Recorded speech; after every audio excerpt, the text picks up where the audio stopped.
কি কিছু বলবেন? অনেক সুন্দর গান করেন তো আপনি। শুক্রিয়া। আর কিছু? আমি না ঘুরে কাজে কথা বলতে পারি না। তারপর আমার না আপনাকে ভালো লাগছে। তো কি করতে হবে এখন? আপনি আমার রূপকথার রাজপুত্র হবেন? না, কেন? আপাতত ফ্রেন্ডশিপ করতে পারেন। ফ্রেন্ডশিপ করে কি হবে? আপনি আমার রাজপুত্র হবেন আর আমি আপনার রাজকন্যা। ভাইয়া আপনারা কিছু মনে করেন না তো, আমার বান্ধবীর স্কুল একটু ঢিলা আছে। এই চল তো তুই। দেখ, আমি না এতদিন ঠিক বুঝতাম না তুই তোর মিউজিক নিয়ে এত প্যাশনেট কেন। আজকে বুঝলাম বন্ধু। খুব ভালো বুঝছেন, ধন্যবাদ। হাই রাজপুত্র। হ্যালো, বসব। এই তো, আপনার কি অবস্থা? এই তো আলহামদুলিল্লাহ। কোথাও যাচ্ছেন নাকি? হ্যাঁ যাচ্ছিলাম একটু ওই গিটার স্ট্রিং কিনতে। আরেকটু কিনেন। চলেন না একটা লং ওয়াকে যাই নেচারের মধ্যে। মানে কি? কেন? ভয় পাচ্ছেন? কি এমন হবে? কে ফেলবো নাকি আপনাকে? আচ্ছা চলেন চলেন চলেন। আপনার ভয়েসটা কিন্তু মাশাআল্লাহ। এক পা দুপা হাঁটতে হাঁটতে প্রথমে ভালো লাগা, এরপর ভালোবাসা, আর তারপরে অভ্যাস। 2 দিন পর পর এই ঝামেলাগুলো কি না করলে হয় না? যা বলে সেটা তো বলছি আমি তোমাকে। শুনতেছো কোথায়? তোমার মতো কোনো কথা বললে অবশ্যই শুনতাম, কিন্তু তুমি যেটা বলতেছো সেটা আমার পক্ষে করা পসিবল না। কেন পসিবল না?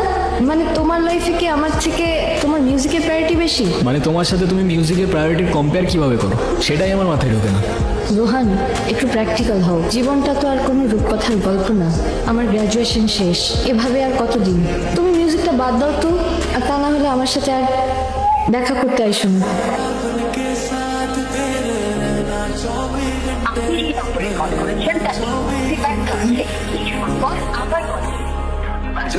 মানে আমি না বুঝি না, আছে কি তোমার এই মিউজিকের মধ্যে যে এটা ছেড়ে থাকা যাবে না? সেটা হয়তো তুমি আমার জায়গায় থাকলেই বুঝতো। দেখো, এখনো কিচ্ছু নষ্ট হয়নি।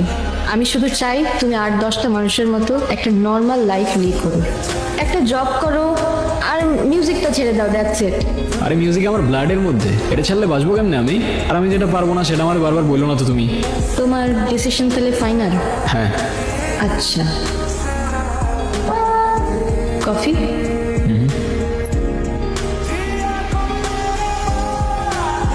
হ্যালো, আসসালামু আলাইকুম। ভাই আমি এখনই আসতেছি। কোথায় আসবো ভাই? কোথাও যাবা? প্লিজ কিছু মনে করো না তুমি, আমার ছোট্ট একটা অডিশন আছে বুঝছো।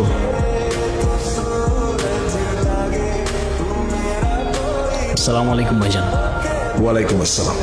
আমি তো তোমার মিউজিক শুনছি, তোমার ভোকাল জাস্ট মারাত্মক।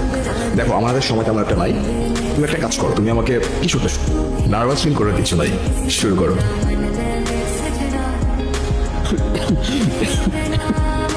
সরি ভাই, আমি আরেকবার শুরু করি প্লিজ।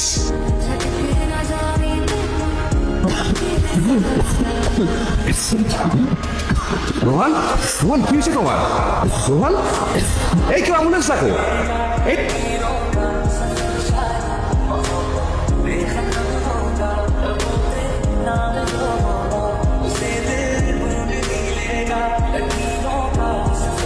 এই মিউজিক টিউজিক আর করতে হবে না। আমি তো তোমাকে হেল্প করতে চাইছিলাম, কিন্তু তোমার ভোকালের যে কন্ডিশন, আমি চাইলে তোমাকে হেল্প করতে পারছি। না মানতে পারছিলাম ভাগ্যটা, আর না জীবনটা সহজ ছিল।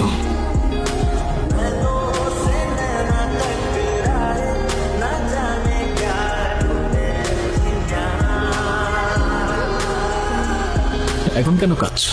সেটা হয়তো কখনো বলতে পারবো না আমি তোমাকে। বলতে হবে না, জানি আমি।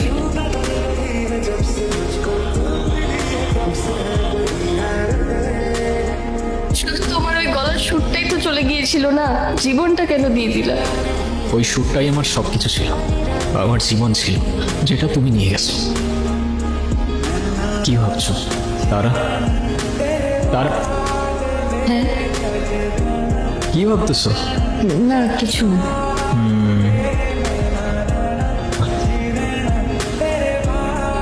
কি হয়েছে, ফেলে দিলে কেন?